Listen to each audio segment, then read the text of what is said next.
Good afternoon, ladies and gentlemen. I am authorized to assure you that so far there is no reasonable cause for alarm. The rumors of invading armies and mass destruction are based on hysteria and are absolutely false. I repeat, these rumors are absolutely false.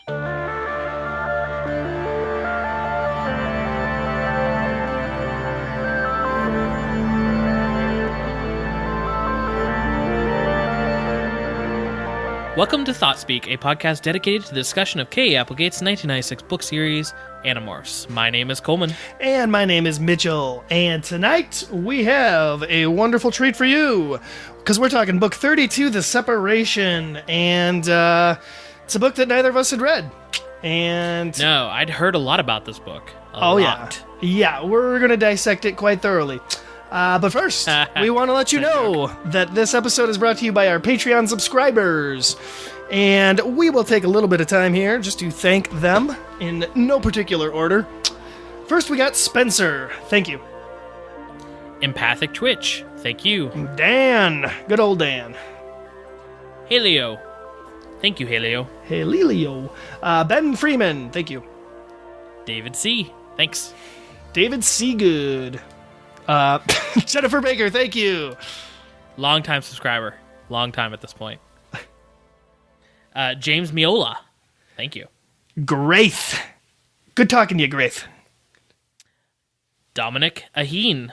Thank you very much, Dominic. We've also got Kendra. Kendra, thank you for being a subscriber. And Dan Zander. Dan Zander, thank you. Dan Zander, Triple X. Daniel Martinoli, thank you for being a subscriber. Nita Labrada Gaffaro, thank you very much. And Michael Blomecki, gotta get some clarification on that last name pronunciation. Me too. I'm sure we're butchering it, and we apologize every time. Sorrent Joyce, thank you so much. Sorrent Joyce, recent subscriber, and also our highest build and only human controller level subscriber. Just want to give you special props for that. Thank you. Yeah, we really appreciate it. Yeah. Major thanks. So tonight, as you said, we're talking about the separation. And I do want to take a minute, since we just got done thanking our Patreon subscribers, to give a shout out to everybody who made it to the exclusive Patreon chat. It was a wonderful time. Oh, it was great. We all got into the chat room and we shouldn't say we all. We had, I think, 9 or 10 people invited, and we had a really good turnout, actually. I think there was at least six or 7, maybe. Yeah. The rest of you who weren't able to make it out, I don't know if you missed the email or just weren't able to attend. But we did get 1 or 2 messages saying that they just missed it or it just didn't work out timing. We'll try to give more warning before the next one. Sure. Yeah, we've gotten we've gotten a better idea of when we want to do this and what works for us, and we're just trying to hit that about an hour deadline for having this chat. The first one, because we covered 2 books, we went a little extra and we talked for about an hour and a half. But I think everybody had fun, and we're really looking forward to the next one. Yeah, so if you want to be a part of that or just get any of the rewards that we offer, check out our Patreon, patreon.com/Thoughtspeak. Incredibly helpful to us, really helps us pay for the show and the hosting of everything. We're about to build a new website and everything, and all of that costs money. So to keep putting that content and to put it out much quicker than we have in the past, we've really appreciated Patreon and what it helps us do. So check absolutely that out, see if any of the rewards are interesting to you, and hope to see you on there.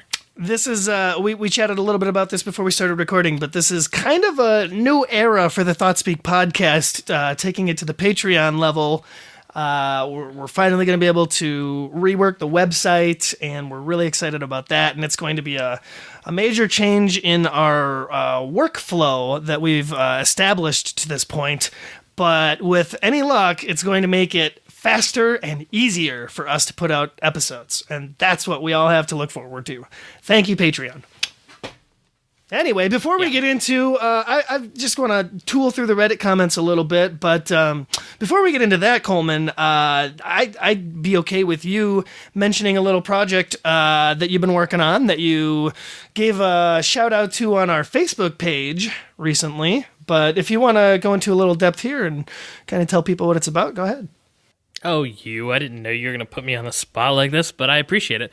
I've been working for a while on my animation skills. Been wanting to produce something animated for a while, and something autobiographical, but still entertaining.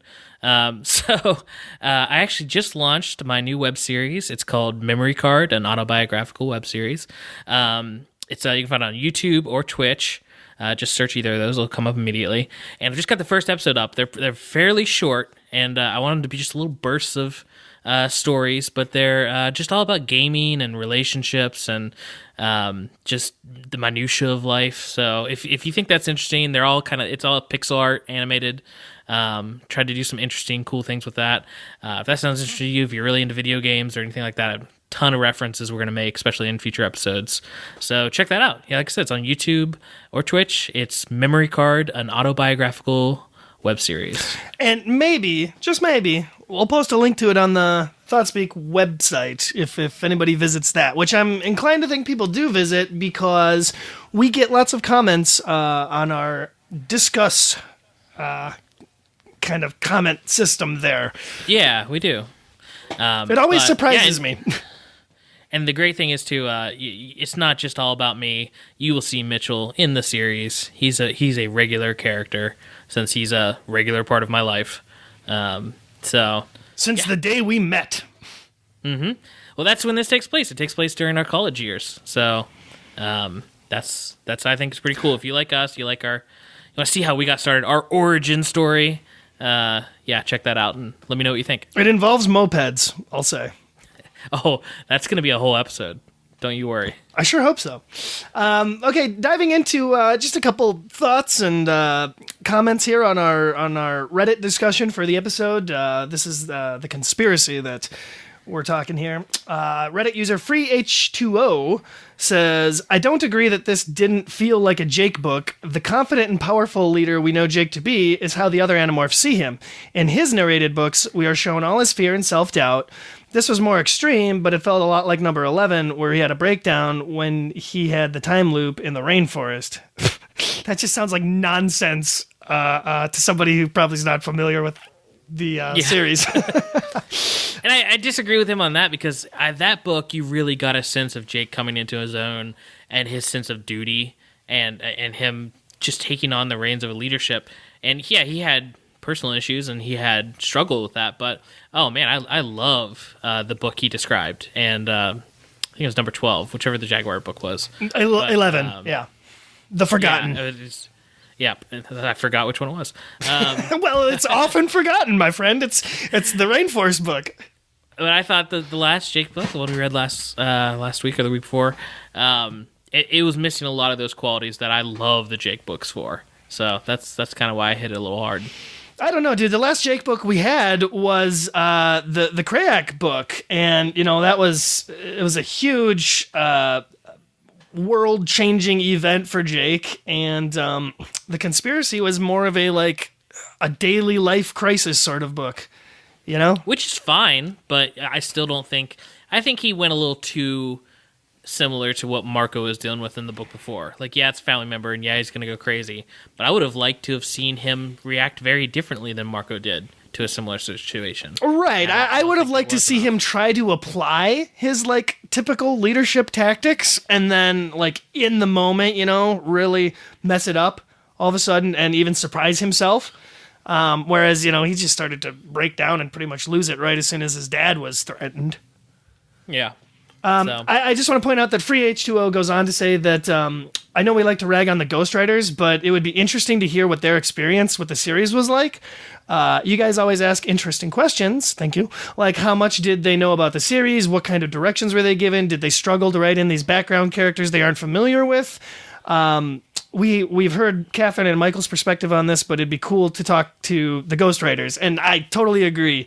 It would be super sweet if we could somehow, in some capacity, get them on the show or just have a little back and forth Q&A. If you are a ghostwriter or anybody that worked for Scholastic or the Applegates during this time period, speak up, chime in, send us an email, be like, I was there to get the Applegates coffee in the morning, and I heard them talk about, failed plot ideas or whatever, anything. That would be cool. Well, I'm gonna reach out to some of these people too. I've found a couple on Twitter, and I think we can get them on the show. So I'm gonna really try to see if we can lock one of those down. Wonderful. Yeah, you absolutely should. There's some other good discussions going on the Reddit page. I'll read one more from Howie Snake. And he says, thanks for getting back to the format. Woohoo! Great episode. I really enjoyed it. I was sitting there the whole episode thinking you guys missed the point of the book, in my opinion, until Mitchell chimed in and quoted it. I know. I saved the show. What's Coleman doing over there, dragging his feet? I'm just talking. That's it. The point of the book was that Jake has an old soul, and that statement really hung in this person's mind. And I mean, that was very much the point of the book, is that war sucks so much that it puts such a strain on our leaders that it mentally breaks them. And that is what Jake is starting to experience. And I say the point of the book was Kay Applegate just wanted to show how strong a dolphin can be in breaking you in half like a twig. So sure, that's what I think. That's my opinion. Yeah, dolphins, violent, aggressive, scourges of the sea. I will say that while I'm poking around on r/Animorphs, it's really nice that when you go into a discussion, they the much talked about fan art of the month is hanging out on the sidebar there. It's just a nice little touch. Mm-hmm. Thank you. He actually did. So that fan art contest, we just started the next month, which is the theme is the chi. So send in your best chi drawings or animations or whatever you want to do. But with that one, he actually 3D recreated what he drew, what he sketched out. So I need to update it because he did a really cool 3D render of an Andalite dome ship, which you don't have a lot of pictures of those.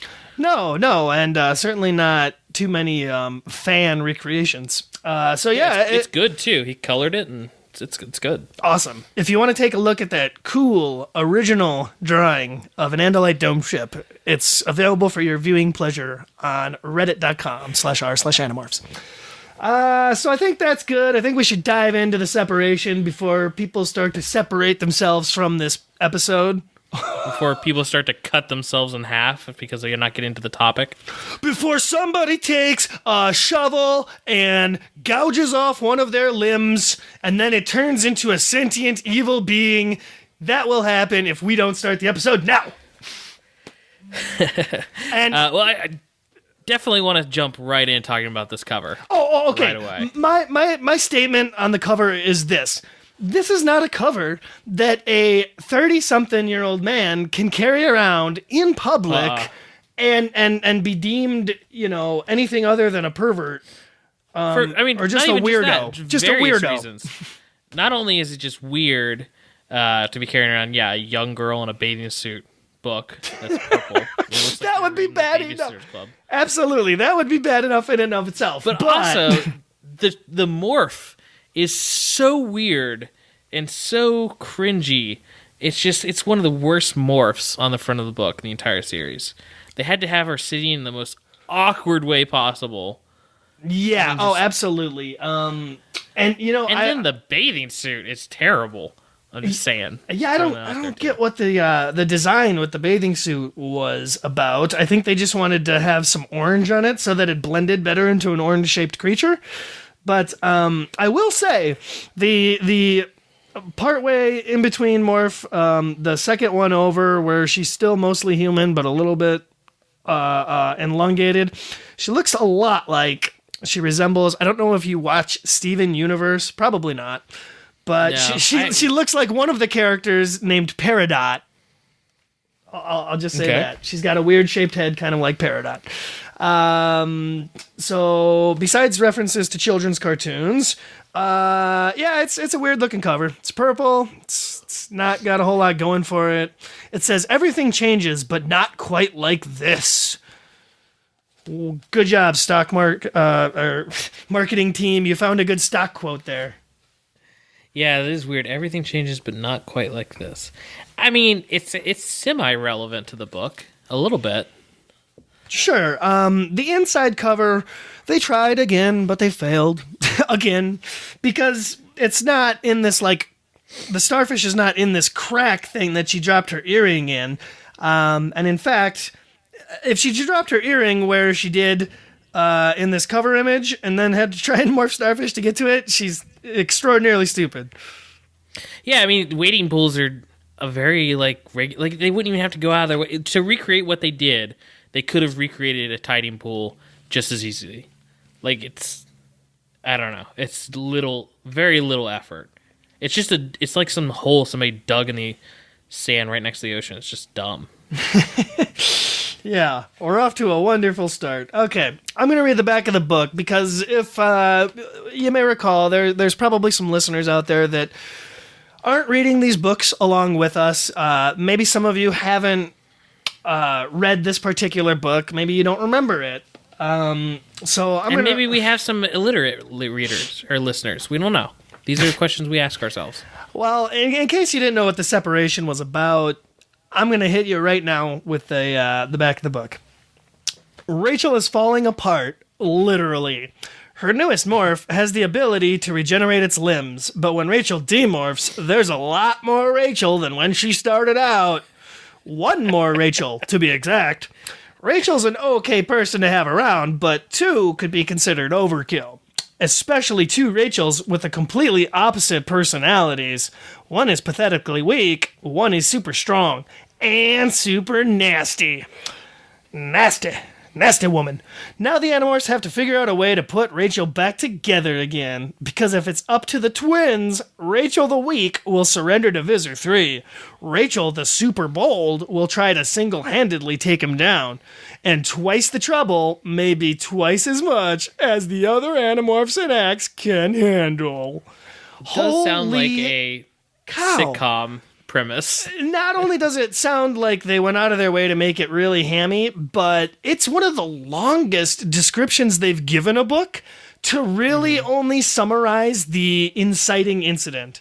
You know? And I like how it kind of it fits with the rest of the book in that they never can really decide what to call these two Rachels. I mean, they do decide because they put it in bold at the top of each chapter. Oh, it's like the description, yes, was written before they come up with the actual terms that they use in the book. But even in the book, it's kind of like they keep calling them different things sometimes, and it's like they can't peg down a way to differentiate them. Sure. Well, I think they just didn't want to use the same terms over and over again. And so, you know, they just did that to let us know which Rachel we were following. Either way, this is a book where the only morph that's acquired is a dumb one, and it's used for a dumb purpose, and that's all I gotta say about that. But it is written by the Applegates themselves. They came out of the retirement, so to speak, the retirement of writing like two other series, and they did this book, and just in talking about it, we'll try to figure out why. I think I know why. Whether you want that at the beginning or during my review, I'll let you decide. Well, I don't know. We'll just come up when it feels natural. Okay. Just starting it out, the inciting incidents that is described on the back of the book happens almost immediately. We get a little bit of recap. Rachel's talking about how she's on a school field trip to the beach, and she's just an idiot. And this book really drives that point home that Rachel's really not that smart. Now, do you think, though, real quick to stop you here, do you think the instance in this beginning where she morphs in almost plain view, do you think this matches the other times we've seen her be reckless by herself? Or do you think this is like overkill for how stupid it is? Yeah, is this outside the purview of how she's been written in the past, though? Well, no, because the point that they're always trying to stress is that Rachel is reckless and she doesn't put a whole lot of thought into her actions in like, minute details and whatnot. Okay, so this is on character for Rachel. Sure. However, I just gotta say that her dropping her earring into the little crack in the shallow pool, her getting the idea that, oh, there's a starfish in there, I'll acquire it, and I'll use the starfish to try and retrieve this earring. It's just in and of itself kind of a dumb idea.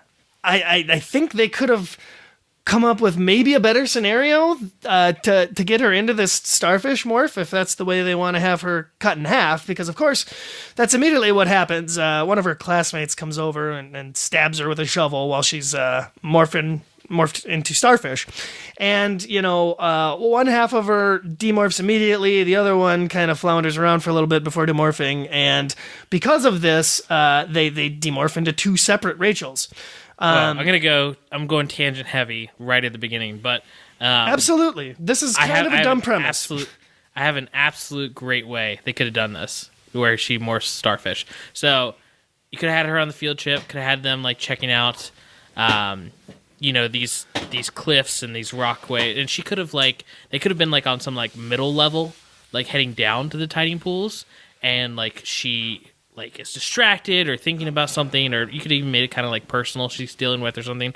Had her like for some reason fall off the cliff, like halfway down or whatever, and no one sees, and she falls and gets like seriously hurt, like really badly hurt, and the only animal close by would be this tiding pool that she just shoves her hand down into, and then she has to morph into starfish to heal her human body.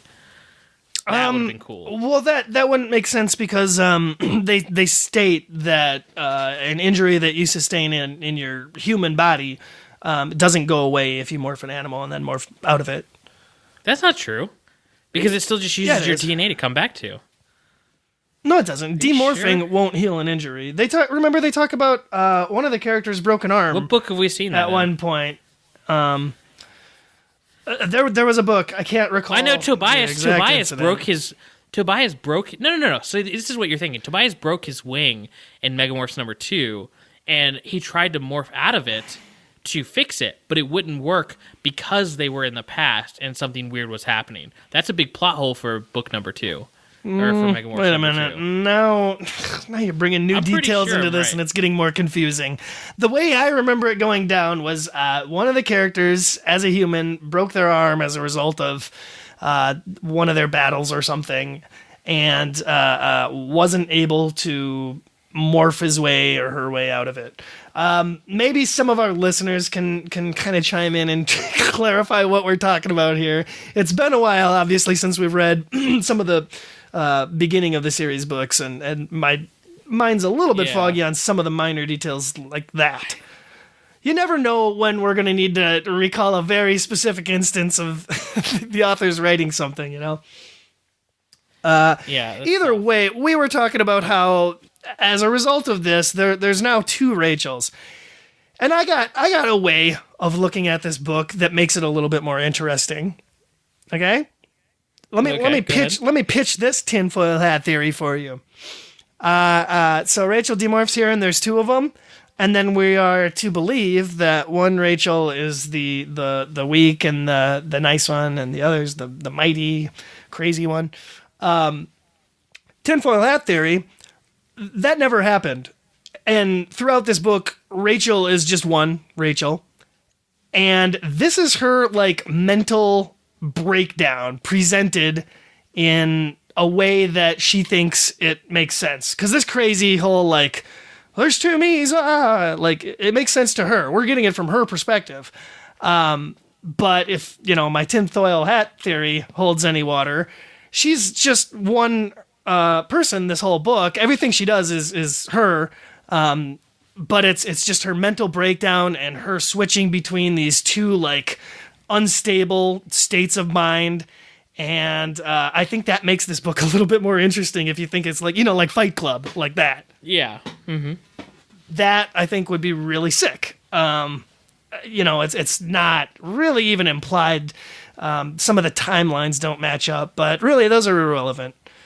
I think it'd be cool if that was the twist at the end, where Rachel was like, "Oh, I'm split in half," and the other Animorphs or Jake like looks her dead in the eyes and like, "Rachel, what are you talking about? Like, there aren't two of you. It's just you. Get your crap together." I think that'd be awesome. Really interesting. Yeah, that would be really cool. Just real quick, while you were discussing that, I went ahead and turned to our friends at the internet to see if I was right. Okay, you had to look it up. I had to. Apparently, in book 42, and also mentioned in book 40... Whoa. We haven't gotten to those yet. Don't count. It's not going to spoil. It's not spoilers. Don't count. They don't count. We haven't read those yet. Count? We're trying. I was trying to recall something from the books that we'd read, and we haven't gotten. It doesn't to 40 matter. Our yet. discussion. Our argument is over the fact that can morphine heal the normal body? Because I proposed a fictional alternative plot, which this would have been the book that introduced that if we hadn't gotten to 40 or 42 yet. But apparently in book 42 or 40, or it's mentioned in book 42, it's Marco heals himself of rabies, apparently. What? And yeah. Doesn't count. Ghost-written book. It's also mentioned in 40 and several other books, apparently. Ghost-written. All ghost-written. Tobias is the only one in Megamorphs number 2 who, for some reason, because of the time travel, couldn't heal himself. Suck it. I will not put it anywhere near my mouth. I think you're wrong, and I'm right. And I'm having too much fun just being a jerk about it. Okay, anyway. We're talking about things, double Rachels. So, obviously, the two Rachels split up. One goes one way and the other goes the other way. Me and Rachel, right away, right off the bat, you get a sense that she's just nuts when she's like, "I'm gonna murder the kid that did this to me!" That's what I imagine. And I think they did try to put some thought into what the different parts of your brain do, and if you were split down a certain line, like how would you deal without this section of your brain? How would you do with this? And I think that I heard somewhere that they did do a little research into people who've actually lost parts of their brain and how they act in certain parts. So this does seem super corny, but if you lost inhibitions or if you lost certain parts of your brain, some of this might actually be possible. Yeah. I think how much effort they put into like when they morph a different animal, they actually do quite a bit of research into like how that animal thinks and its instincts and things like that. And I wouldn't think that they would go off the deep end with how they wrote these two parts. I think that's what interested them in writing this one in the first place. No, yeah, I agree with you on that. I think it was a lot of fun watching me and Rachel be mean to everybody. Like, they had a great time making this, like, evil character, basically, out of her. And it was fun. It was very fun in the first couple of chapters. I'll give them that. It trails off a little bit, though, and that's going to play into my review. They do a good job, though, I will say, of showing her to be like this unstable, unable to plan ahead or think ahead, kind of volatile personality. I like how they go to great lengths to show her having this internal debate about her friends and stuff. So not only is Rachel talking like a Valley girl now, but we've also got, confirmation that she's thinking about things like kissing Tobias and which boys on the team are cute. And it's just not the Rachel that we're used to, And she's a welcome mat, basically, where I thought it was weirdly worded. When she was talking about Bailey, she's like, I mean, if it would make him happy, I'd let him go out with me or whatever. Like, it's like she just doesn't want any sort of confrontation whatsoever. So just complete opposite of Rachel we know. Yeah, exactly. So the two Rachels go their separate ways here, and we're really introduced to their personality changes and types because one of them chooses to hold up their obligation to Tobias and go flying with him, and the other one flakes out and goes to the mall and like ends up meeting Cassie there or something. Which I thought that was really interesting, the different parts of your personality that make the choices of your everyday life. I thought that was a good little spotlight on that. Yeah, I mean, they had to really differentiate them a lot, and I mean, these scenes pretty much give you everything you need to know. At the mall, nice Rachel gets bumped into by like some butchy girl in a store somewhere, and she is like scared to tears and runs away crying, and Cassie's immediately like, "What have you done with Rachel?" Oh, I actually really liked both this scene and the scene that comes after with the rest of them, where Cassie's first reaction was, "Rachel, don't hurt her. Just let it go." Like, immediately, like, she knows her so well that she thinks she's going to fly off the handle. And I'll wait till you get to it. But Sure. I do want to say, though, that on page 22, there is a cultural reference here to, well, let me just read it. Okay. Rachel says, "Me, I love shopping. I have a talent for it. You know the way Mozart could write music, or Shakespeare could write words, or the way Will Smith can be all cute?" That's how it is with me and shopping. So, was Will Smith at one point considered cute to, like, teenage girls? Oh, I'm sure. I mean, he was an icon. I'm imagining him on, like, Fresh Prince. And, you know, he was very personable and likable and, you know, charming to some extent. I didn't think he was the type that teen girls dreamed about or put up posters about. But. No, I think so, because even in Fresh Prince, you got to think he was kind of a ladies' man, you know?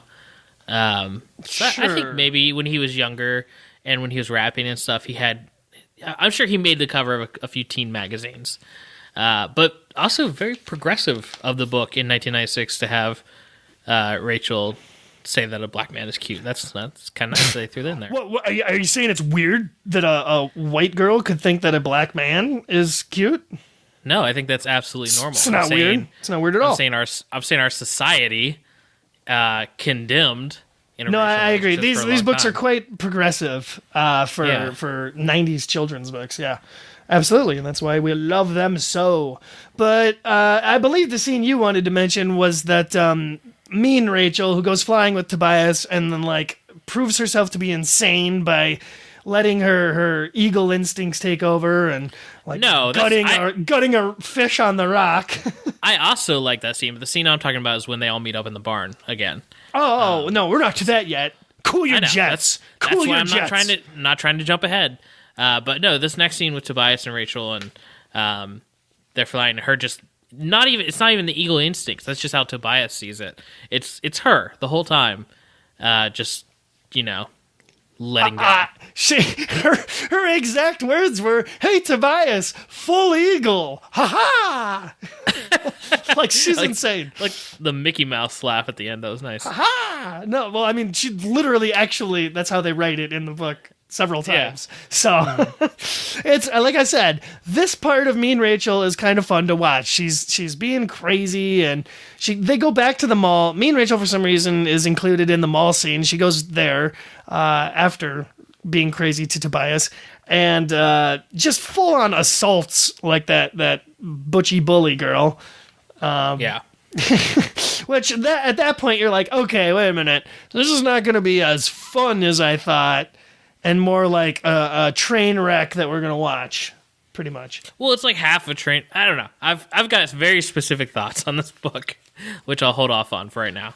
Sure. I mean, it's just so weird. I mean, like, Mean Rachel's like, "I gotta go back to the mall now because I'm wearing girl clothes." She says, this is so funny. She says, "I needed something with a little more of an edge, man. I needed some leather. Yeah, some black leather. That was it. Leather." And I think you can picture... This whole thing was just a roller coaster of WTF. I mean, yes, it is, but... Also, to hear Rachel say, "I hate the mall. I don't know why I ever thought I liked it. The mall sucks." It's like, yeah, no, funny. This is not Rachel. Let's keep plodding along. I'm trying so hard to just keep everything bottled up right now. But let's keep going with the plot. There's so much I want to talk about, but I have to wait till my review. Absolutely. Well, anyway, after they clearly differentiate these two, they end up at the barn, yeah, and this is when Cassie's like, okay, team, something weird has happened to Rachel. And No, this is the part I want to talk about that I liked, because Cassie's like, okay, this girl picked a fight with Rachel, and immediately all of them are like, oh my gosh, what did she do to him? Like, it was really, really well written in that, they just jump right in, and they're like, oh yeah, okay? Jake instantly is like, what'd you do now, Rachel? Oh my gosh. But it's specifically them worried that like she killed a guy or something. Another weird thing to say though is that while nice Rachel's with them at the meeting, she's kind of doing a little bit of the recap and talking about the people, and she's like, Jake was there. He's my cousin. He's cute, kind of big. I mean, if we weren't cousins. And Marco was there too. He's cute too, in a different way. I would probably go out with him if he asked me. Confirmation right there of some feelings and some of this tension between those two in past books. One of many confirmations maybe that are coming up. Yeah, there are more confirmations coming up that Marco. If you want to ship any couple, Marco and Rachel were an actual reality. Sure. While Rachel and Tobias is more like the dream or the perfect scenario for those two. Yeah. And a lot of the dialogue here, I really enjoyed. I thought it was super funny. Like the whole dynamic between these two clearly different Rachels and the team. What does she say? Cassie is like still trying to drive the point home, and she says, Rachel, tell me what you said to me about Marco on the way over here. And she says, you mean that he was like funny? Oh my, Jake whispered. Rachel, Cassie Press, what do you think of Marco's looks? I shrugged. I smiled. He's like cute, all right. Marco sat down very suddenly on the hay-strewn floor. Jake looked pale. This is unusual, X said in Thoughtspeak. See, like, this is a really good scene, like a really well-written scene. And I think honestly, the parts of Rachel, they seem very wacky, and they seem very exaggerated. But if you think about it, the scene gets even better. I just want to read the next. Okay, Go ahead. She's up talking, Marco said, shaken. She said I was cute. She smiled at me. Axe, Jake said, and shot the Andalite a look. Whap! The tail blade is at her throat, of course. They like immediately just are. This is some. It makes kind sense. Of sorcery. What's going on? Something is wrong. Yeah, something's really wrong. So it makes sense they turn that way.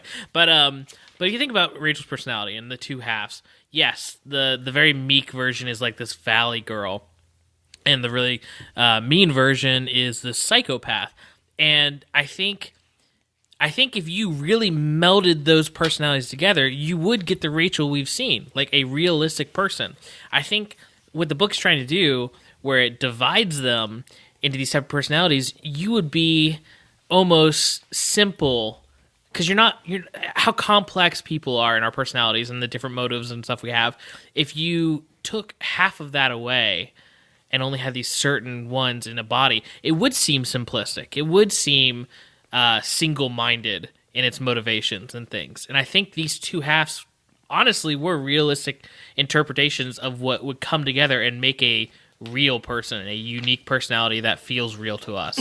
Obviously, it's exaggerated in some places, but... Oh, yeah, sure. Yeah. But I will say, I want to chime in, tinfoil hat theory here. One Rachel, and this is where she's had her breakdown, and she's all weird, her friends are confronting her about it.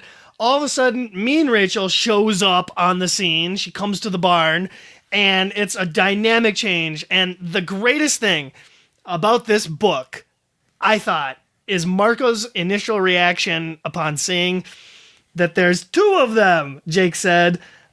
Cool, Marco said, climbing to his feet. Now Tobias can have one, and I can have the other. He's, of course, interrupted because Rachel full-on assaults him. And this is a recurring theme, that mean Rachel does not like Marco in the slightest. Full-on wants to murder him, and then later, like, tie him up and whip him. She takes him a hostage later. Like, well, I think it fits her personality or whatever, this mean Rachel, that Marco makes yet another dumb joke, and her reaction is, you'll have one of me? What? And then, nearly beats him to a pulp. Yeah, and right off the bat, she gets off to a bad start with the rest of the team. Okay, before we get into like that reaction, I just want to say this is like not a story element or anything. This is like a grammatical thing, I think. On page 38 of the book, Rachel's talking about clothes, of course, and she's saying, "Why shouldn't I wear dresses? I have great legs. I can wear dresses and look good. The shorter lengths, the longer lengths, like, with a slit or whatever. Why shouldn't I try the waif look? I mean, I can be a waif." Coleman, do you know what a waif is? Just from Game of Thrones. What did you gather about waif and that word specifically? Tell me what you think the definition of waif is without Googling it, please. Without Googling it, I would say someone who's... based on Rachel's description from the book, right? Is that what you're basing? I have no idea, because honestly in Game of Thrones it's just somebody they call one of the characters. I have no idea. Okay, well, I'm a word guy. Kind of pride myself on it. So this is a term I was unfamiliar with. I looked it up. I defined it. The definition of waif, W-A-I-F, is a homeless and helpless person, especially a neglected or abandoned child. Okay. And that just, to me, does not go with what she's talking about here. She's talking about how she wants to make herself look prettier because she's got great legs. She wants to dress up to accentuate her body a little bit more. And the term waif, means homeless, helpless, neglected. The idea or the image I get from that is a shabby-looking homeless person, which is not really what she's talking about here. So it confused me, first of all, to the point that I actually looked it up and brought it up here, because I don't think they used the term here properly. And maybe it's some incredible meta joke that even Rachel, like this dumb Rachel, doesn't know the right word to use, right? She purposely uses the wrong one.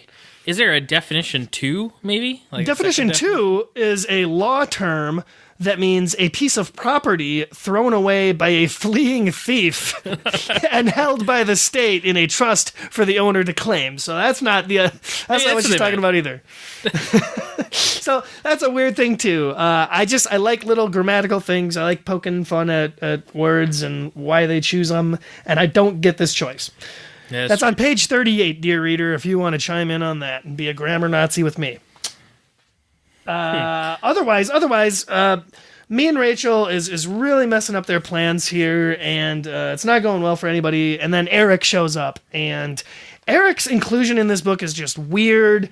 The message they were going with him throughout his little subplot, kind of, because he comes back a couple of times and starts to hint at his little jealousy of Rachel being split. I'm starting to think that there was actually an initiative going forward after like 25 to include Eric in every single book, to make him more of a regular part of the team. But it's strange because he's not part of the team. He doesn't go on missions. He doesn't. So it's just strange, but I feel like there was something from above. Kay Applegate and Michael Grant really wanted him to be more of a presence and maybe become more the core group. And I don't know, they just couldn't figure it out. You know what? I honestly, now it kind of hits me that they're afraid to include Axe as an Animorph. They're afraid to include Eric as an Animorph. Maybe the marketing team or the bigwigs at Scholastic just thought that detracting from the core group of human children would in some way make the series weaker or less relatable to young kids if they had to sit through 2 alien perspective books. Well, yeah, and think about how few Axe books there are just in general. So they definitely were restricting them a little bit. Yeah, I don't know. It's just another weird thing that I would really love to hear some clarification on, like what went into those decisions. Which I think a book from Eric's perspective would have been amazing. Oh God, yeah, it would have been. If anyone else needed a Chronicles book, it would have been Eric. Especially the time when he released his limiter or whatever and went ballistic. Or if he did it again and we got to see it from his perspective. No, what would be great is if we had a Chronicles book of the entire history, not the entire history, but, everything that she have been through. Yeah, like the Howlers showing up, the death of the Pemalites, fleeing to Earth, the real extinction of the Pemalites, like the last few dying off on Earth, and then him trying to make a life and hide the chi and all this stuff, and have it peppered with flashbacks to the one night that he took the limiter off. And it kept flashing back to it, and it was like this personal thing he was dealing with while he's telling the story of his existence. I mean, come on. That'd be an amazing book. Yeah, they had slivers and ideas of premises that really could have amounted to something. But this one, I think, from here on out, it falls a little flat. I remember, this is where I slowed down reading it. Because that first part was so fun, following me and Rachel. But this is where you get to see her really kind of break down and be a psychopath after Eric shows up and, he tells them about this new plot that the Yeerks are working on, this anti-morph ray, which we're probably not going to go into talking a lot about here in this episode because it's so highly featured in the next one. But I'm going to say right off the bat, I think an anti-morph ray is a dumb idea. It's a really dumb idea, and it's obviously there just to be a MacGuffin. That's it. Well, that, and it sounds like, again, the Scholastic marketing team or whoever's making these decisions is saying, the series is doing well, keep it going, and the Applegates are like, but we want to wrap up the plot. I just think they knew that the anti-morph ray did not matter to this book. And so it's just like... So they brought it up again because they're like, hey, we could actually do something with that idea. I just think they didn't care about it. It was the background to this book, It wasn't important, so they didn't put a lot of thought into it. Sure. Like you said, it was a reason for them to have a mission, basically. Yeah. I do love, real quick before we end this chapter, I love what Eric says at the end, where Rachel's just going crazy, talking about bringing flamethrowers to the Yeerk pool and going on their mission. Which might actually not be such a bad idea. Yeah, but I love this line from Eric where he says, I gotta stop hanging around with you people. You people are just strange. Just plain strange. Yeah. It's just a good line at the end. It was pretty sweet. Well, after dealing with both of these Rachels, they kind of realize that they can't really do anything with them. Rachel gives them a little bit of a explanation as to how this whole split occurred. There's a nice Goosebumps reference where Rachel says, I remember it was chilly. I had like goosebumps. And Marcus says, I used to read those books. Yeah, which is crazy because the Goosebumps are still going strong. Oh yeah, they're running simultaneously with Goosebumps, so it's like nice little shout out. I wonder if R.L. Stein ever gave a shout out to Animorphs. I think he did. I'm sure that whole book where the main character was turning into a chicken. I think that was a shout out to Animorphs. Yeah, probably. Anyway, they send both Rachels home, which I think is so stupid, and I think it's either lazy writing on Jake's part because Jake is like, "Oh, we can't use them. Go home," and he doesn't really do much. But it also could be said that the last book took such a toll on him that at this point he's just like, whatever, 2 Rachels. He probably sees it honestly as a positive right now because he's like, good, 1 more soldier to help fight. Well, I mean, it seems to me like this is one thing that actually hurts the book a little bit in the sense that I think this is out of character for all of them to react to. This is something supernatural, something wrong, something they don't understand that could seriously affect the group, and they don't keep eyes on them. They don't. No, yeah, exactly. They send them home, which is the last thing they do anytime something's wrong with one of them or someone's morphing weird. No, exactly. Why didn't they get a chi on this to send them to? Why didn't they get all the chis? Because they do get the chis to fill in for them later in the book. Why not right now for Rachel while they figure this crap out? I think this is super out of character for the team. Oh, yeah, absolutely. And at home, which, of course, it's going to go wrong. Me and Rachel decides that she's just going to go on the mission anyway because, they can't control her. She's all badass. And this is where the start of the other B plot involving nice Rachel calling her daddy, who's, off in another state. And I think that's just where a lot of this book is squandered on the side plot involving Rachel's dad. Well, I think it was meant to show that different parts of you want different things. She wants to come clean to somebody, and it's like subconsciously she's she misses her father and he was a big part of her life and he's not. I think they were trying to say something with this subplot. Yeah. Oh, no, obviously. I think it makes sense that, like you said, one half of her would be so scared that she'd just want to call her daddy, and she wants to, reveal everything to him about the Yerks and whatnot, which everybody knows is stupid. And that's where that plot goes. However, we get me and Rachel flying to join the team. She's an Owlmorph. It's at night. And they're going to this Buyers Research Institute, which is apparently a place that, tests out products. So think, weird factory kind of place where, products are on display to be tested in various corners. And I've been to one of these before. Really? Okay. Yeah, well, good. You had an idea to draw from then. Yeah, after college, you could go to these places and do not surveys, but psychological experiments on how you reacted to certain products and stuff and get paid for it. I did a few of those. This sounds really creepy and weird, but I knew tons of people who did it. Sounds rad. Well, anyway, this is where we get the idea that this Rachel's just pure nuts, and she's not going to be as fun to follow as I had hoped, because she, goes crazy again, tries attacking a wild animal, and just kind of ends up on the ground raging for a little while. And she goes to join the mission. Being reckless as she is, she hears an alarm going off. She goes battle morph.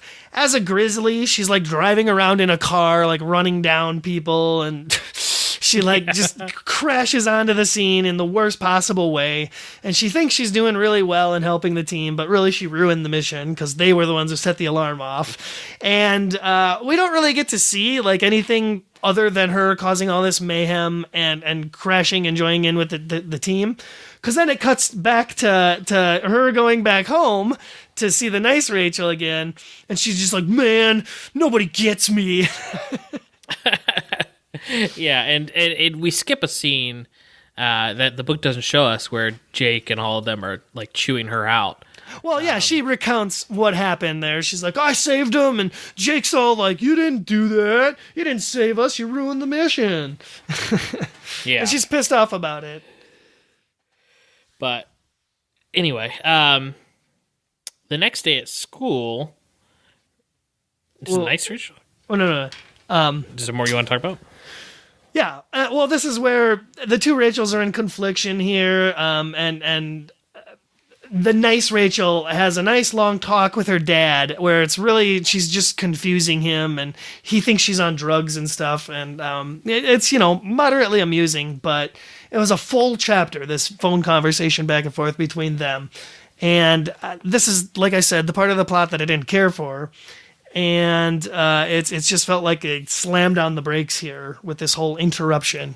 But then that's where me and Rachel comes home, and she's all pissed off about being chewed out by Jake, and she wants to kill him. Yeah. They might have tried to do a bit much with multiple side plots with one character in the same book.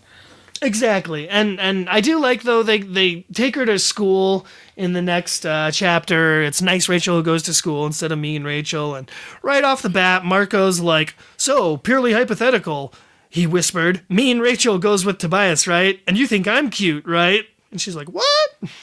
So he's still, priority number one is hitting on her, basically.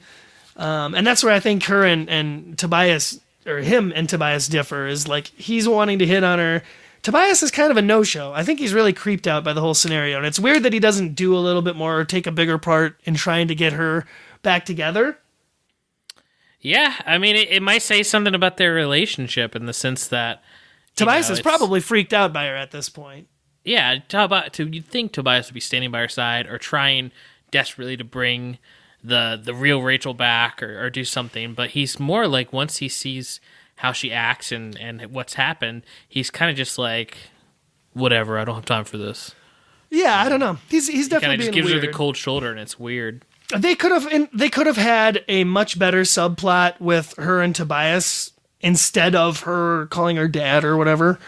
I will point out, my listeners and my co-host, who you probably didn't even notice, on page 94 of this book, spelling error. I believe, because the place it pops up is in a line of dialogue where Rachel says, "The others would probably never accept me as long as my simpy twin was around." That's, I think, wimpy, but with an S. Are you, like, vying for an editor job over Scholastic or something? You know what? I hope somebody at Scholastic takes notice of my eagle eye for this kind of work.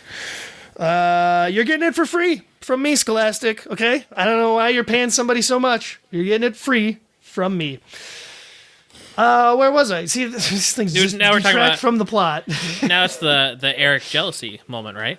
Well, sure. This is where, it's after school now, and they're back at the barn, and Rachel's hiding out in Flymorph to kind of observe the meeting. And Eric shows up, and yeah, he hints, or he talks about how he's jealous that Rachel's able to split herself and send all the bad stuff out to do what needs to be done. Which I thought was a weird thing that they put in time for an observation from him. When they could have been making better use of the page time to develop some of the other plot tangents we were talking about. To me, it sounds like the Howler book and then this book would have both been more interesting if Eric had become a real Animorph and gotten his own books. Like, both of those perspectives. If Eric was going around, like, dealing with the idea of, like, sending all the bad parts away from you and, like, this thing he's wanted for centuries, and in the background the Animorphs were dealing with this wacky plot about the anti-morphing ray and two Rachels and all this stuff, like, it almost seems like he was going to become a regular with his own books. Yeah, and you know what? Here's what I would love. This is hashtag I want that book territory right here, because Marco says this is when they're coming up with their plan, by the way, to infiltrate the place. Eric's like, I've got my Chi team filling in for you guys at home, so you can do this mission tonight. Marco groaned, "I hate it when we do that. The Chi who plays me always cleans my room. I can never find anything." Just an offhand comment, but oh my God, I want that book where we get to see, the Chi pretending to be all the Animorphs and doing things that they just hate, like cleaning Marco's room, or, I don't know, Rachel doing something with her sisters that she doesn't do, like dress up like princesses or something. Like, we could see little hilarious human moments from the Chi, non-humans, trying to play humans. Like, it would be so brilliant. And that whole thing's kind of squandered. Yeah, it's a shame. Hashtag bring back the Chi. Hashtag entire series rewritten from the Chi's perspective. Right. So they briefly talk about, like, trying to get the Rachels back together again, but me and Rachel flips out and, demorphs and, like, tries to kill everybody, especially Marco. This is where she, like, actually takes him hostage here. Yeah, and then Jake punches out his cousin. Oh yeah, I kind of like that. She takes out, she has Marco hostage, and she's like making demands, and Jake is just kind of like, "Okay, what do you want?" And then just sucker punches her out of nowhere. You can tell he's so fed up with dealing with, like, anything that's not Yerk and their survival related, that he's like, "Two Rachels, whatever, boom, knock her out. I'm sick of dealing with this already." She calms down a little bit. And they end the meeting and send nice Rachel home, and this is where it gets kind of dumb, where she, like, actually tries to sneak out to go meet her dad. And I think the latter half of this book is halted a little bit by this subplot. I think it's interesting, though, when she goes to meet her dad, he's only got a short time that he's going to be in town. He's, like, flying off to Central America or something. Yeah, but it's very much the same as the previous chapter, where they had their weird conversation on the phone, because they continue to have a weird conversation that's confusing to her dad, and then Mean Rachel shows up in the middle of it, and they swap out comically, and then Mean Rachel's just a total flat-out douche, and I don't approve of the way her dad handled the conversation, and it really went nowhere. It got weird. It was not my favorite part of the book. I think you got a little bit of that Parent Trap humor in this scene. Sure. And then yeah, and her dad's not you can tell, like, from the way he's been depicted in the series, he does not have his priorities right. He's not that great of a father. And I think they were showcasing that a little bit in this scene. Sure. Maybe I under-analyzed it. Or analyzed it. Either way, it really doesn't do anything because, he skedaddles and then both Rachels go their separate ways. They do go back to the barn, though, where Jake is, like, seriously trying to plan this mission without things going wrong. And he's like, God dang it, we need nice Rachel for it. We need one Rachel. And it makes more sense to take the nice one than the crazy, volatile one that wants to kill us all. I like how they, in this scene, though, there's two things they do really well. They know she's probably in there listening. Yeah, at that point, they suspect it. And B, they bring up David. They bring up David and how scary it is another Animorph being out there. I think this is not the same situation, because even if Mean Rachel wants to kill them all or hurt them, she's too all over the place to really focus enough to be a threat. Yeah, as they point out, she can't work with the Yeerks and join them. She's too unstable for that, so it'd never work out on her own. And it's a cool throwback to mention David. Sure. Yeah. However, I will say it's immediately made stupid when their idea is like, we can't take her with us, we can't send her home, she's not going to listen. So they leave her unconscious at Cassie's barn, which they didn't even try to restrain her. Of course, I mean, they didn't really need to. How do you restrain an Animorph? No, I know. They specifically say we can't restrain her, but the best idea they came up with was, well, we'll just leave her here and cover her with a blanket. Well, because there's literally nothing else they can do. There really isn't. Eric can't restrain her because he tried at one point and said that if the person could hurt themselves while he's holding them, then that would defeat his programming. So so she could, if they tried to restrain her, she could self-mutilate and then and then it would stop us. Yeah, so there's literally nothing they can do. Sure. They basically just were like, okay, whatever, we got a head start. Let's get on this mission. Let's go. Yeah. And it's just kind of dumb because they do this mission. They're like following these trucks, so they're flying overhead. Nice Rachel has a really hard time morphing because she's so cowardly. And it's annoying because it just keeps coming up, and that's all she can think about. And I guess it's kind of like going back to the first time they morphed, and they were like really nervous and scared about doing a new morph. Mm-hmm. It's similar to that, except it's the Rachel, that we know has all this experience, but she can't draw from it. So she's really frightened. And even though it's a very simple mission, something they've done many times before, they land on top of a moving vehicle and like demorph and remorph. Which she ends up doing because Jake is able to talk her through it all. However, once they end up in Roach Morph, the car that they're hitching a ride on, it was a Yeerk decoy or whatever, and they end up getting gassed and knocked out and captured, essentially. And this other end part is, oh my god, #Visor3 can't use boxes. He doesn't know how to use them. Visor 3 He's terrible with them. Can't capture a damn thing because they end up... Ironic that he's so obsessed with cats but doesn't know what to do with boxes.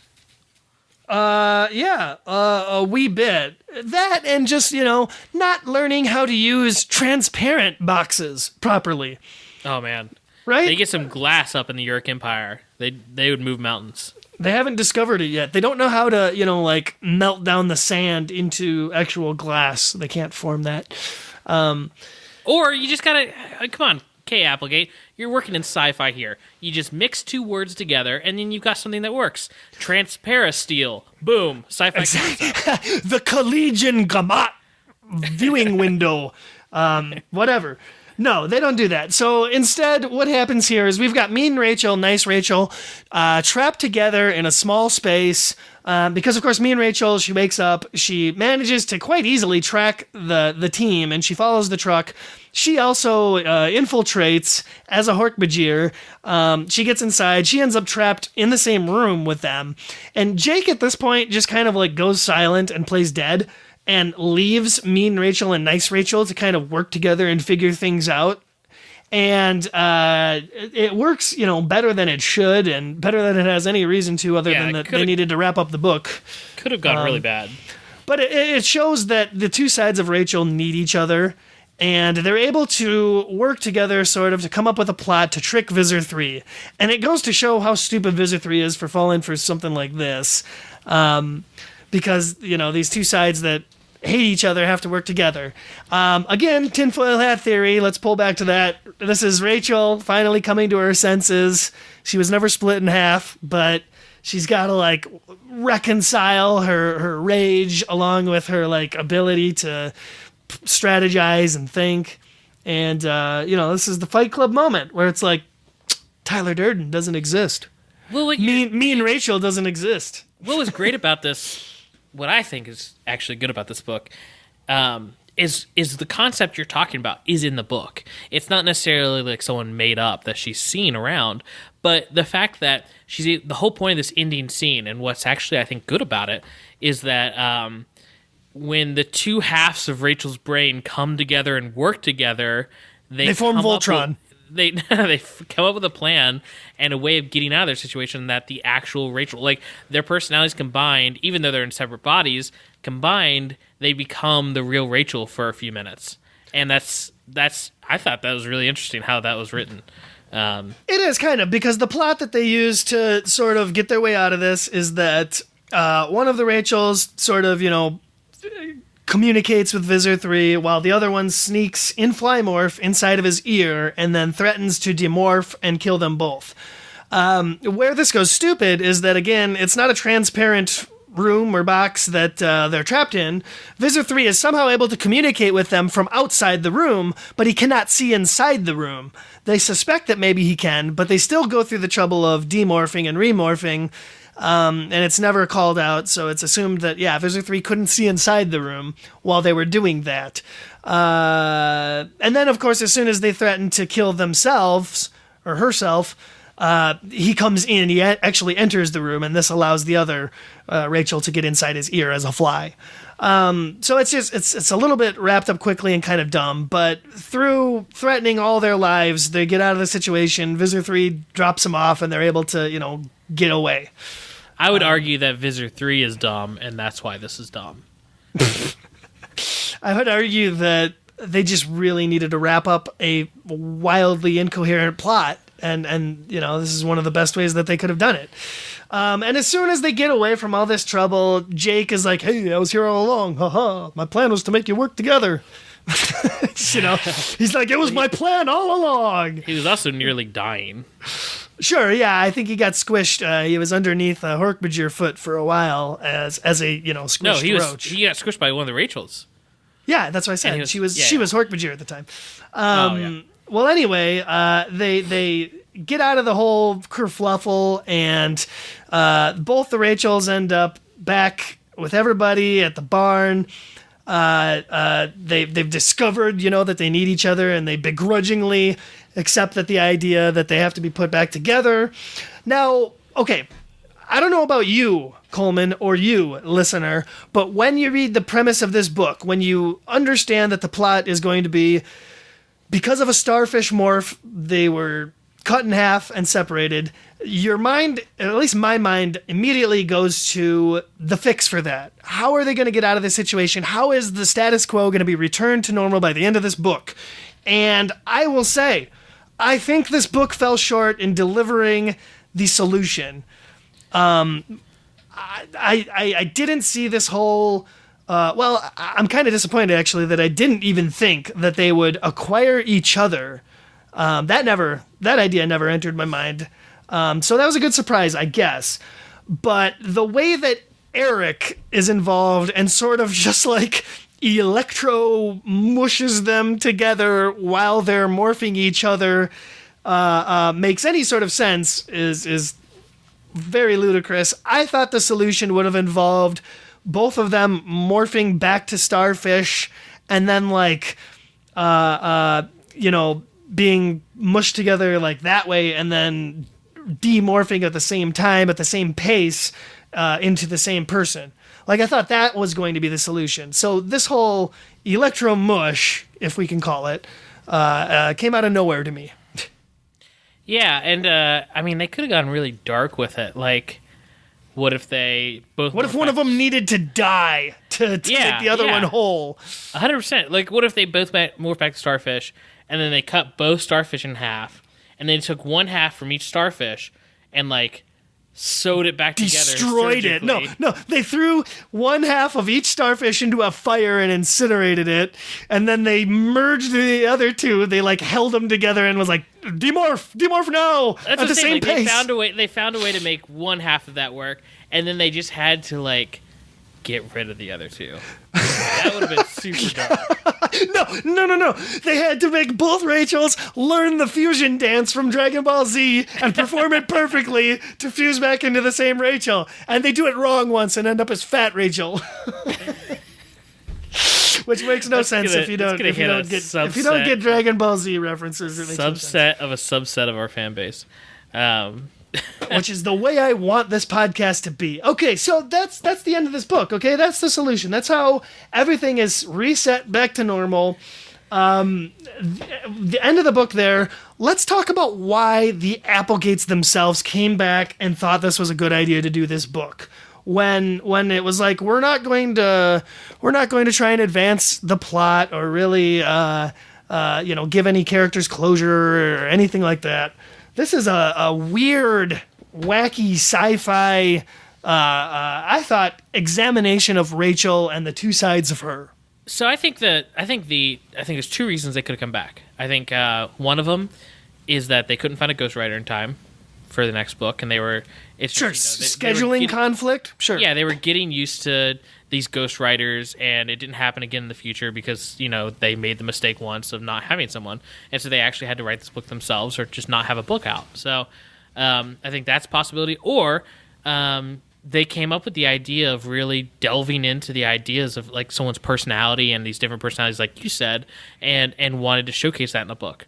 Where they got the idea, and I think what a lot of this book is based off of is what they've said in the past, where they get a lot of their stories from Star Trek. And I think wanting to do that classic sci-fi trope of a good and evil version of a person, I think that's why they wrote this book. Or at least came up with the idea. Yes, for it. and like I said before, it was a lot of fun reading, and I imagine writing this evil, mean Rachel character. She's got a lot of good scenes, particularly in the beginning, where we're just discovering how nasty she is. Where it starts to lose me, and I think they did this deliberately because they don't want to make this type of person or this type of personality seem like it's fun. Because they show her explicitly like writhing on the ground, screaming and just barking madness. And that's done, I think, to really draw to the point that this kind of personality cannot function on its own. Well, let's go ahead and jump into the reviews. And No. Before the reviews, there is a mention from Seropedia about specifically it's a statement from Katherine Applegate about why they did this book. And here's what she had to say about the idea and trying to develop Rachel's character. I'd admit, I stole this from the original Star Trek, except, of course, that they stole it from Dr. Jekyll and Mr. Hyde. It was really fun to write, and I was advancing my view of Rachel as the warrior who comes to need war. So, official statement right there from Applegate. And that's a very short, I think, summary but I guess why they did it. I think she could actually talk more at length, or we could at least talk with her at length about this idea and where it could have developed. And I didn't get to throw out my cool idea, my hashtag I want that book, where instead of this evil Rachel being unable to function on her own, I like the idea of this starts a whole new arc, similar to the David arc, where we get an evil Rachel and we get a good Rachel. Not like wimpy, like, stupid Rachel, like a good one. And then that's the Rachel we get for the next couple books. Whereas evil Rachel goes off on her own and becomes a foil to the Animorphs. And I thought it'd be super awesome if she even went as far as to steal the blue box, because she should probably know at least some of the location. I think they all said that they hid apart separately so that, they didn't have the whole box together. But she could find a way around that. I think it'd be really cool to see an evil Rachel take the blue box, go off on her own, and make the evil Animorphs. who become a foil to the team for like the next couple of books. That could have been a really fun tangent. Yeah. And that's just my take on it. They do, reference Dr. Jekyll and Mr. Hyde in the book, and that's obviously their primary inspiration for it. But, okay, yeah, let's jump into the book reviews. Coleman, did you say you wanted me to go first? I did. Okay, well, my feelings are extremely mixed, if you hadn't been able to gather or grasp. I had a lot of fun when I started reading the book. A lot of parts of it confused me. Talking about it here with you, I think it's been a lot of fun to raise a lot of questions about this plot, like why they did it, why they didn't take it in so many different other routes. We talked about a lot of things we liked about this, which is the good character moments it gave us between Rachel and Marco, or even Rachel, flipping out on Jake. Because this is not the first time that the two are going to be at ends with each other throughout the series. They're going to develop on that. They put a lot of ideas out here that they're going to develop on later. But for the most part, in this book, it all felt rather rushed and ultimately like it didn't change a thing. The characters, I think a lot of them acted very out of character for themselves. Marco is more interested in trying to get a date and hook up with her than really trying to piece anything together. Cassie was immediately very cold and distant to both Rachels. Even the nice one, which I thought she could maybe get along with. But no, very distant Cassie for some reason. I think she's going through some stuff. Things aren't going well with her and Jake in the background. So maybe that showed a little bit here.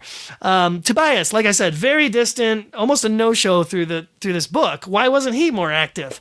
Eric's weird inclusion, I felt like being squandered. Man, overall, I think you get the idea. If you haven't read this book, you don't really need to. It doesn't do anything new for us. I'm really going back and forth, honestly, between a 1 and a 2 for this one. But when I think back to the previous book, The Conspiracy, which I gave a 2, I don't know if that was a better book than this one or not, but I think that one at least tried to do a little bit more to advance the plot somewhat. Whereas this one felt like a sidetrack, a diversion. This was the plot, the book where the Applegates had been told, you need to keep this series going for at least 20 more books. And they were like, fine, screw it. We're doing the stupid ideas. And they just did it.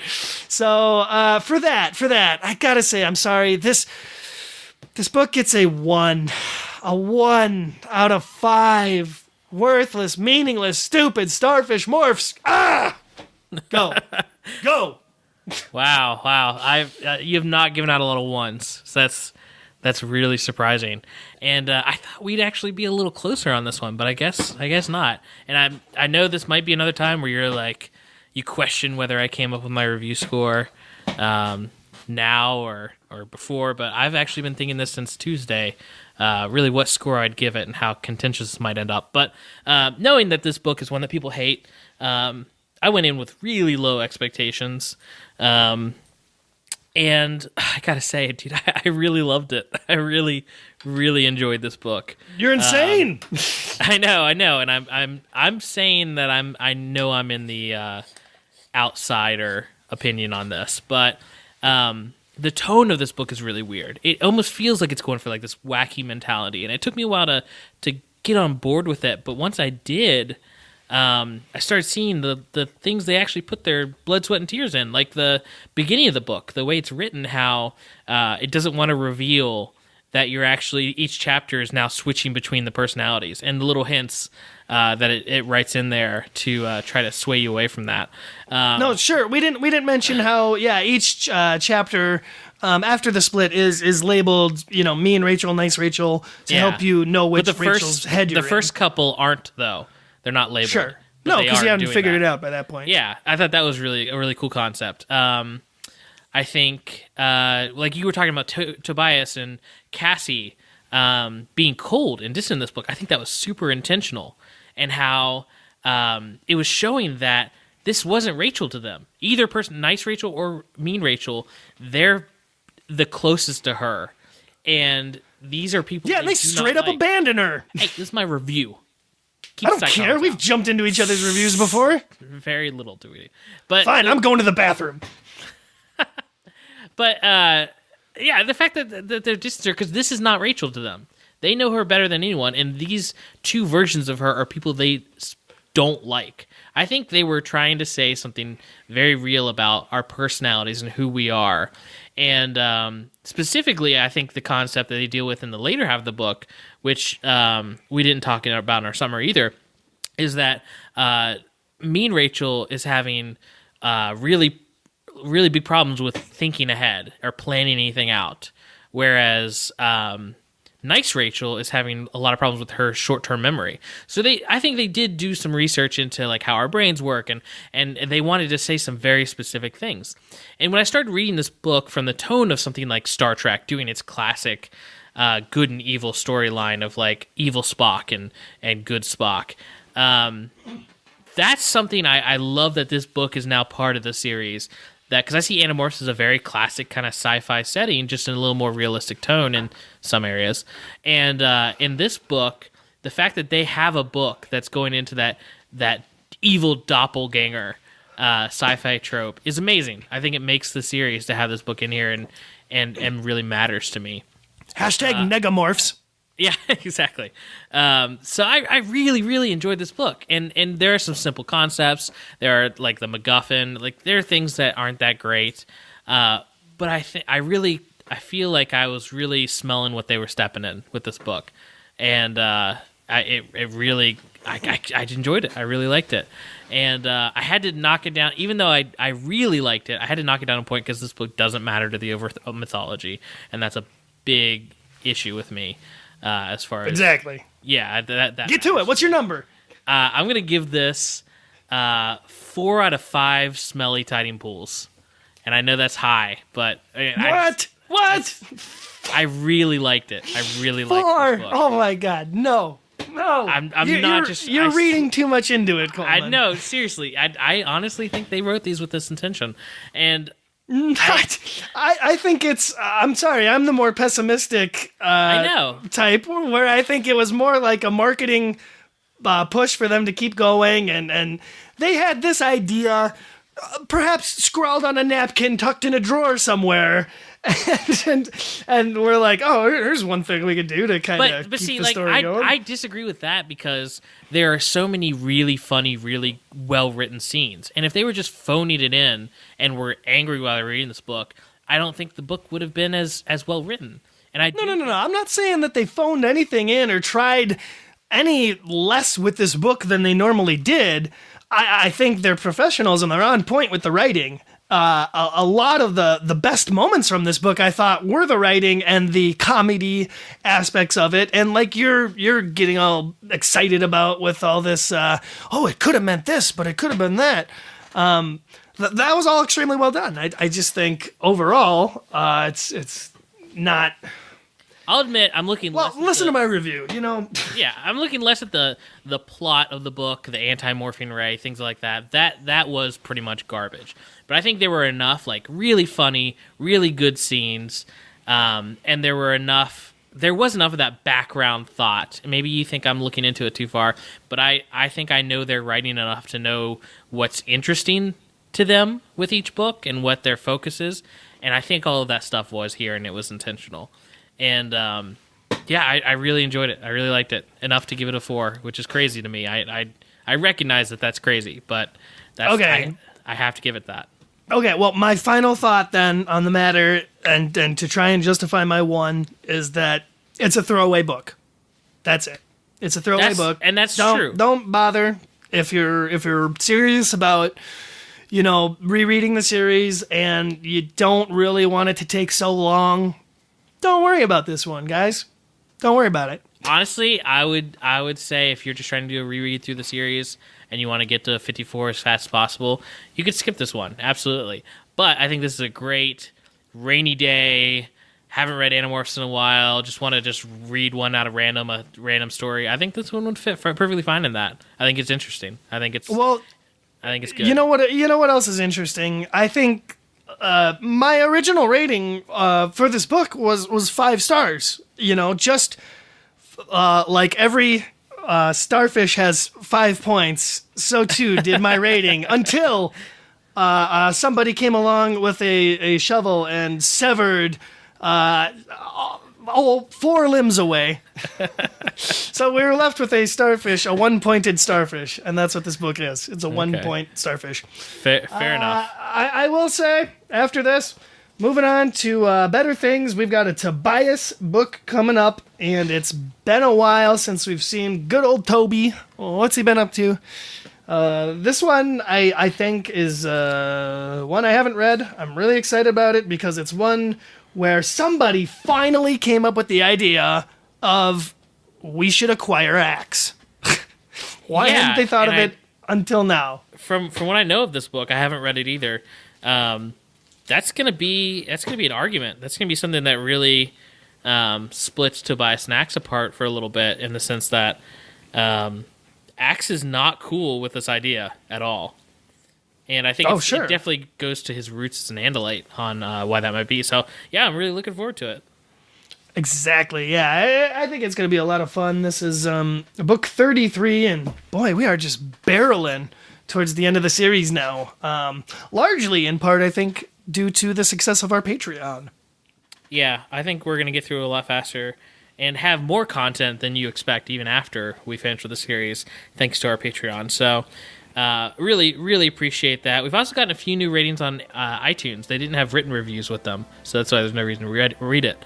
But we did get a few more ratings on iTunes. I really appreciate that, guys. That really helps new people discover the show and support us, and that's also going to make us put out episodes as quickly as you can listen to them. So, thank you, everybody. Check out our Facebook, Twitter, @MorphCast. We're always on r/Animorphs on Reddit. If you want to check us out there and talk about the show, post every new episode on there and have a big discussion. And just really looking forward to the next couple books, and coming up the Visor Chronicles, which is one of my favorite books of all time. We got better things to come for sure. Yep. So that's our podcast. That's our episode. Thank you guys for listening. Hope you enjoyed it. We'll see you next time. Join us, please. Until then, I have been your host, Mitchell. And I've been Coleman.